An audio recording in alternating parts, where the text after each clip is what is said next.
میں نے ابو سفیان اور یہ ہیں میرے شاعر مولانا آصف صاحب.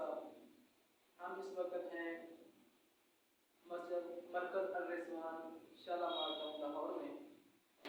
تو ہم چند ایک سوالات جوابات کریں گے. ماں بھائی ہمارے ساتھ ملے رہتے ہیں. انشاءاللہ دینی اور اصلاحی باتیں ہوں گی.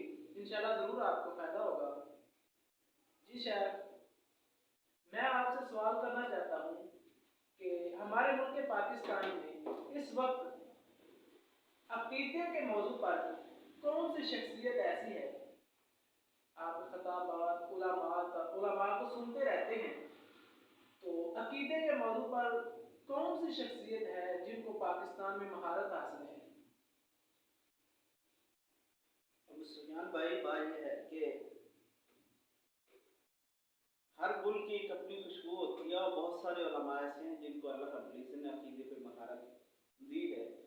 ممکن ہے بعض ایسے نام بھی ہوں جو ہمارے سامنے بھی نہ ہوں اور ہمیں ان کے بارے میں علم بھی نہ ہو. جو اس وقت زندہ حیات ہیں ان میں سے دو شخصیات ایسی ہیں جن کو میں جانتا ہوں اور میں قدر کرتا ہوں اس حوالے سے. ان میں سے ایک نام عبداللہ ناصر رحمانی حافظ اللہ تعالیٰ کا ہے، جو عقیدے کے اندر کمال مہارت رکھتے ہیں. اور دوسری جو ہستی ہیں وہ عبد الرحمن سیاض صاحب، ان کو بھی اللہ تعالیٰ نے عقیدے کے اندر کمال ملکہ عطا کیا ہے. اللہ تعالیٰ ان دونوں شیوخ سے، ان دونوں بزرگوں سے ان کا زیادہ سے زیادہ کام لے، اپنی حفاظت کے کامیاب بن جائے. تو سنتے رہتے ہیں ڈاکٹر ذاکر نائک حافظ اللہ تعالیٰ. تو آپ کے علم کے مطابق ڈاکٹر ذاکر نائک حافظ اللہ تعالیٰ کی محنتوں کو قبول فرمائے، ان کا دین میں بہت بڑا حصہ ہے. تو آپ کے علم کے مطابق ڈاکٹر ذاکر نائک کے پاس کون سا علم زیادہ ہے؟ یعنی کہ آپ ڈاکٹر ذاکر نائک صاحب کے پاس کس کیٹیگری کا علم، اللہ نے ان کو کون سا زیادہ علم دیا ہے؟ ڈاکٹر ذاکر نائک صاحب کی جو شخصیت ہے وہ کسی تعارف کی محتاج بھی نہیں. وہ ایک عظیم شخصیت ہے، اور خصوصاً اہل توحید کے لیے اللہ تعالیٰ کی ایک بہت بڑی نعمت ہے. تو ڈاکٹر ذاکر نائک حافظ اللہ تعالیٰ ورعاہ، ان کا جو جس پہ ان کو پختگی حاصل ہے، جس پہ وہ مہارت تامہ رکھتے ہیں، جن کا یہ کہہ لیں کہ پوری دنیا میں ہمارے علم کے مطابق کوئی ثانی نہیں ہے، وہ ہے مذاہب عالم. مذاہب عالم پہ وہ کمال دستخط رکھتے ہیں، اور اسلام کا دفاع اور مذاہب عالم کا ابطال وہ خوب کرنا چاہتے ہیں.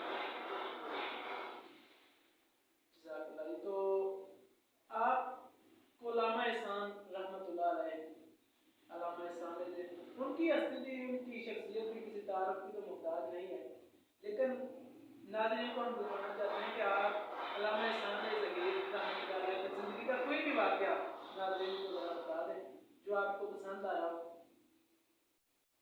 علامہ احسان ذکیر رحمۃ اللہ علیہ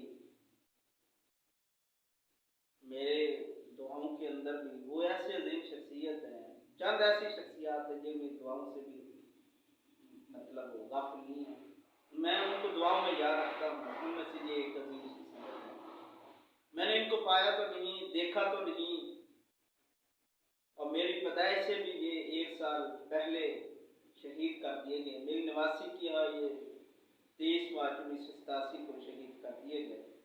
اللہ تعالیٰ ان کی شہادت کو قبول کرتا ہے. ان کی زندگی کے بے شمار واقعات ہیں.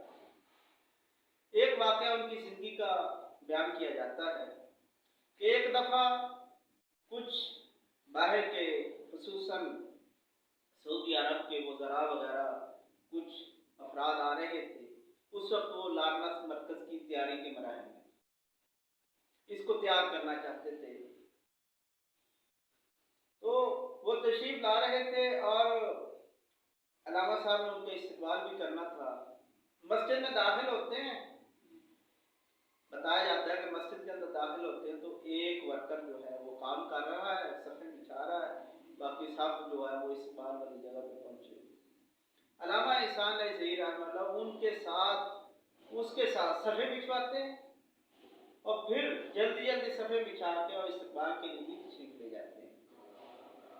تو ایسی شخصیات کم ہی ہمیں ملتی ہیں، اللہ تعالیٰ اتنا مقام بھی عطا کیا۔ اور آج کل تو میں یہ کہتا ہوں کہ گردن کے اندر ایسے ہے کہ سڑیا اٹکا ہوا ہے، کبر اتنا زیادہ آ گیا ہے، لوگ اپنی توہین سمجھتے ہیں۔ بڑے بڑے علماء اگر ان کو کوئی ایسا کام کرنا پڑ جائے تو وہ شاید اپنی یہ کہیں کہ ہماری گستاخی ہو گئی ہے۔ اللہ تعالیٰ ان سے راضی ہو، اللہ تعالیٰ ان پہ اپنی کروڑ رحمت نازل فرمائے۔ بالکل جی بالکل، علامہ ظہیر رحمۃ اللہ علیہ کی بہت اسلام میں خدمات ہیں، اللہ تعالیٰ ان کی درجات بلند فرمائے۔ ہمارا یقین ہے انشاءاللہ اللہ تعالیٰ ان کو جنت الفردوس میں مقام دیا ہے، لیکن ہم مزید دعا کرتے ہیں اللہ تعالیٰ ان کو اعلیٰ درجات